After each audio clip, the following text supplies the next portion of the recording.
Good evening. Welcome to South Asia Newsline. I'm Yeshi Chanzom. Here are the top stories we are tracking for you on Tuesday, the 2nd of March. 5 states in India see upsurge in COVID-19 cases, says Health Ministry. MQM Pakistan and other allies to support ruling PTI in Senate elections. And Nepal not leaning towards China wants good ties with India, says former PM Bhattarai.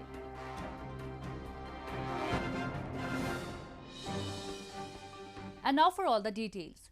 5 states account for 84.16% of the total active cases, while 6 states and union territories have a weekly positivity rate higher than the national average of 2%, India's Health Ministry said on Tuesday. These numbers come in the backdrop of India beginning its second phase of COVID-19 vaccination for those above 60 years of age and people between 45 and 59 years of age with specific comorbidities on Monday.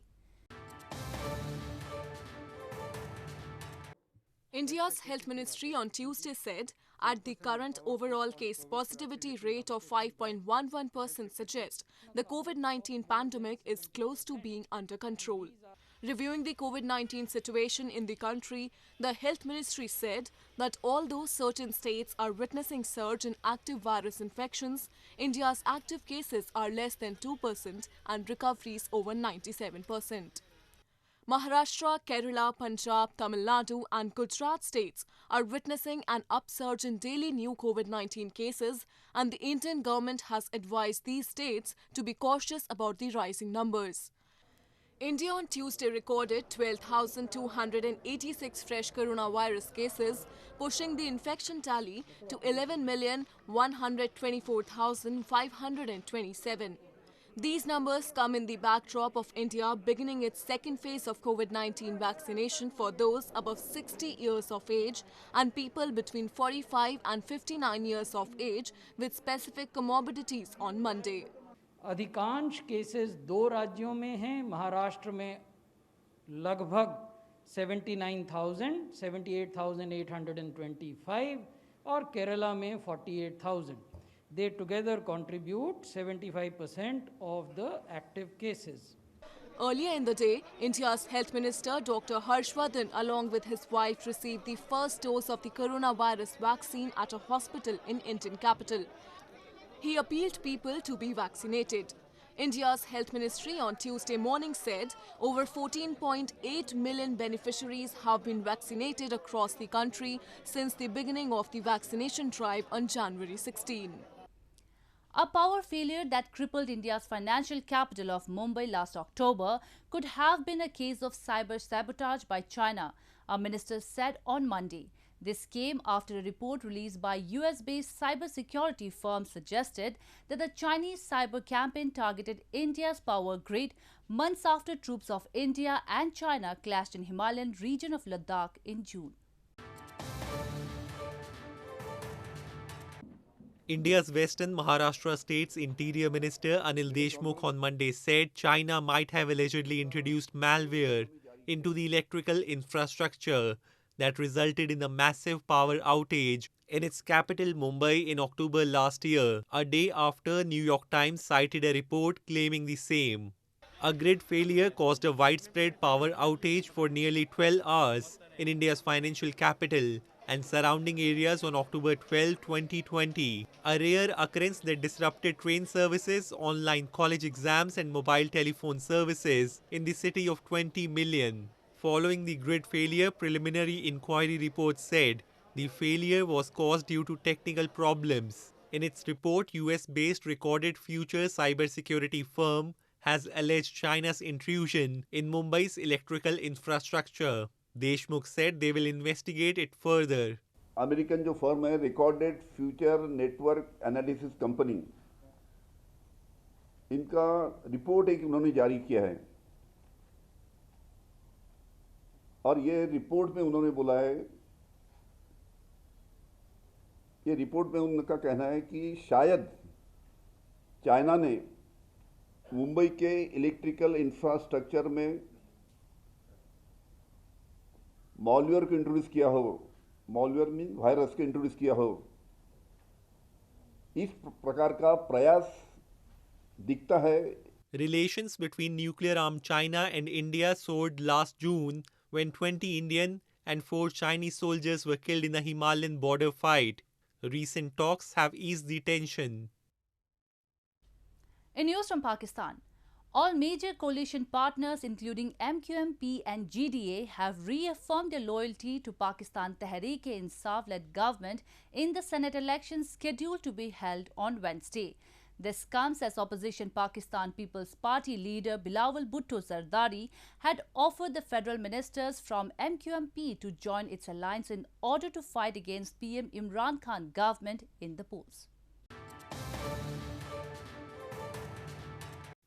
Pakistan government's allies including the Muttahida Qawmi Movement Pakistan or MQMP and Grand Democratic Alliance have assured they will stand with Prime Minister Imran Khan-led Pakistan Tehreek-e-Insaf or PTI in the Senate elections scheduled to be held on Wednesday. The announcement was made in a press conference on Monday, organized after a meeting of the federal ministers that concluded earlier in the day. This comes as Pakistan People's Party chairman Bilawal Bhutto Zardari over the past weekend had invited MQMP to join Pakistan Democratic Movement, an 11 opposition party alliance which also includes Bilawal's party. Addressing a joint press conference accompanied by Pakistan Democratic Movement chief Fazlur Rahman, Bilawal said MQMP should fight against the government by becoming a part of PDM.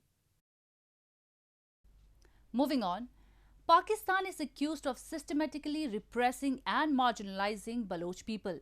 Baloch community across the globe have campaigned vigorously against the disappearances and human rights violations in the Balochistan province, and recently, Baloch National Movement, a nationalist political organization, held a protest in German capital in solidarity with the protesting families of Baloch missing persons who were forcibly disappeared by Pakistan.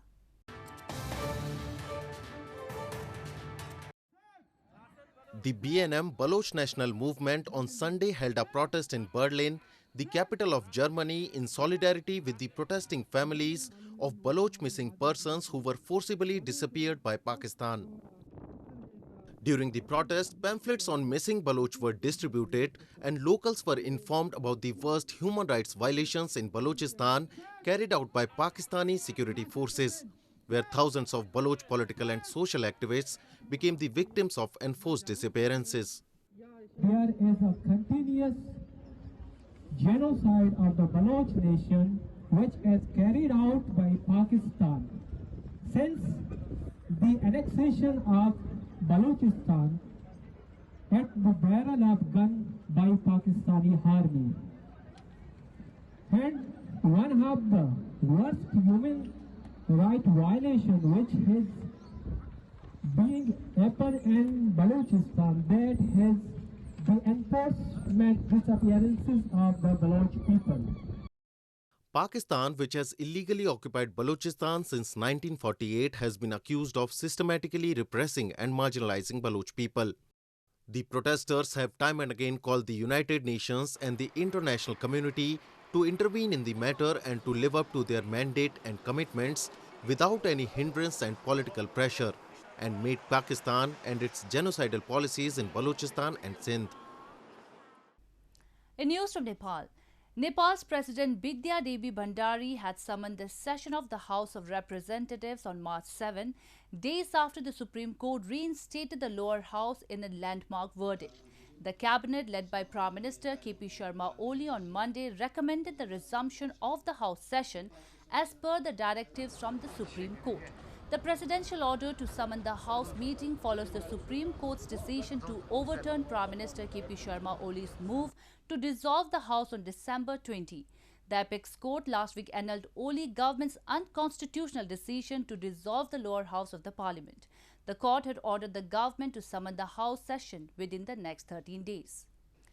Nepal's former Prime Minister Baburam Bhattarai has said his country wants good relations with neighbouring India and both countries should sit together and talk over strained ties.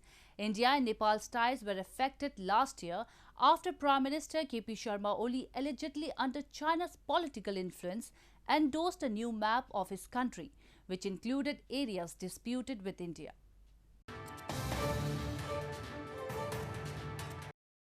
Nepal's former Prime Minister Baburam Bhattarai, while expressing disappointment over the strained India-Nepal ties, allegedly due to Chinese influence under PM KP Sharma Oli, said both sides must sit together to resolve it. Bhattarai, who was in Indian capital New Delhi for his health checkup on Tuesday, in an interview to news agency ANI said the Himalayan nation shares close people-to-people, economic and historical relations with India, and that no other country's influence can affect it. People to people relation, economic relation, cultural relation, जो linguistic affinity, historical relation जो इतने नज़दीक हैं, तो कैसे किसी की वजह से खराब कैसे हो सकता है? Tension between India and Nepal grew last year after PM Oli, allegedly under China's political influence, endorsed a new map of his country which included areas disputed with India. India had then rejected the Himalayan nation's new map, arguing that the addition of Indian territory is not based on historical facts and evidence, and termed the claims by Nepal as artificial enlargement.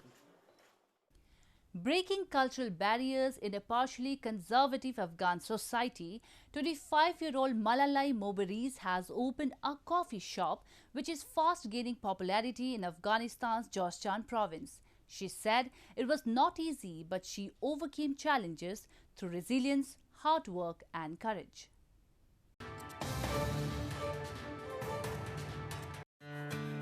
In partially conservative and war-torn Afghanistan, it is not easy for women to run their own businesses.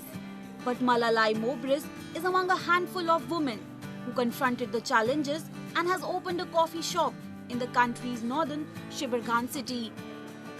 Named as Orange Cafe and opened 4 months ago with a fund of $5,000, the coffee shop is fast gaining popularity. Mobariz said running a coffee shop in a conservative society where people oppose women working outside, it is certainly risky, and overcoming challenges and breaking cultural barriers require resilience, hard work and courage. اورنج کافه یا کافه اورنج مدت 4 ماهی میشه که در ولایت جوزجان با همکاری مالی سازمان ملل متحد به خاطر تقویت و ظرفیت‌سازی خانم‌ها ایجاد گردیده. In addition to serving coffee, tea and a variety of dishes, Orange Cafe is also equipped with a library and chess playing table so that the guests can read books or play chess in leisure time. Expressing satisfaction over the income of her coffee shop, Mobariz said up to 80 customers, including young men and women, visit Orange Cafe every day.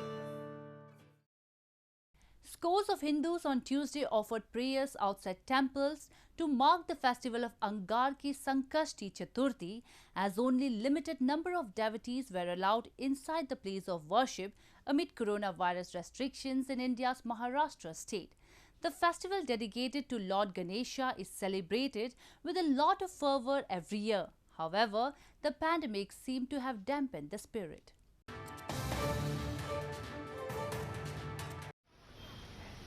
Scores of Hindu devotees on Tuesday gathered outside the famous Sri Siddhi Vinayak temple in India's western Mumbai city and offered prayers to mark the festival of Angarki Sankashti Chaturthi, dedicated to elephant-headed god Lord Ganesha amid coronavirus pandemic. Only a limited number of devotees who had pre-issued QR codes via an online app could enter the temple, as coronavirus restrictions have been imposed in Maharashtra state amid an upsurge in virus cases. The devotees prayed for the well-being and prosperity of their families, and some also observed a fast to seek blessings from Lord Ganesha on the occasion. अभी clear है, अभी registration से entry है तो कोई भी extra तो आ ही नहीं रहा है, जो भी पहले से बुक कर रहा है उसके हिसाब से ही आ रहा है, तो इट्स गुड और डिस्टेंसिंग भी क्लियरली मेंटेन हो रही है. Meanwhile, similar scenes were witnessed in Maharashtra's Pune city.